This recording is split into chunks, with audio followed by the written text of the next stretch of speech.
The prisoners were being transported to their execution site when one of them noticed a raised bolt inside the transport truck. Instantly, an escape plan formed in his mind. He pulled a coin from his pocket, wedged it into the screw slot, and slowly began turning it. His partner immediately understood the plan and kept an eye on the guard driving the vehicle. Whenever the guard looked back, they quickly dropped to the floor and stayed still until the danger passed. Then, at the right moment, they continued. The first screw came loose. He handed the coin to his partner, who started loosening the screws on the other side. Together, they loosened the chain holding the barrier in place. A second later, they pushed with all their strength. The rear panel finally came free. The guard in the front had no idea what was happening. The two men braced their feet against the cabin wall and kicked as hard as they could. The entire compartment detached from the truck and began sliding across the desert. The ground rushed beneath them at terrifying speed. He could see fear on his partner's face, but there was no turning back. Freedom was worth the risk. After skidding for a long distance, they finally came to a stop. Now their handcuffs became the next problem. They knew they couldn't stay there. The moment the guards realized they had escaped, they would come looking for them. After thinking for a moment, they made a dangerous decision. They lifted the heavy compartment and started dragging it through the desert. Their strength faded quickly. There was no water anywhere. Just as they were reaching their limit, they lost their footing and tumbled down a steep slope. Their speed increased until the compartment flipped through the air and crashed into a pile of wreckage. By pure luck,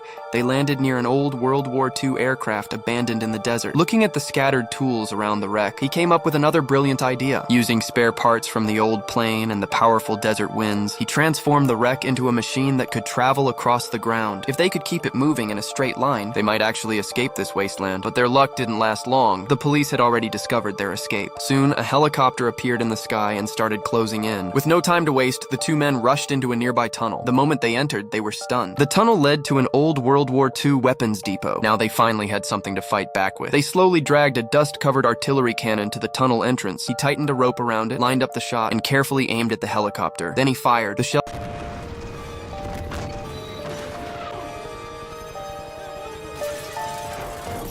flew straight toward the helicopter and hit it directly. But nothing happened. The pilot looked down with a confident smile on his face. Follow us for more epic fantasy stories like this one.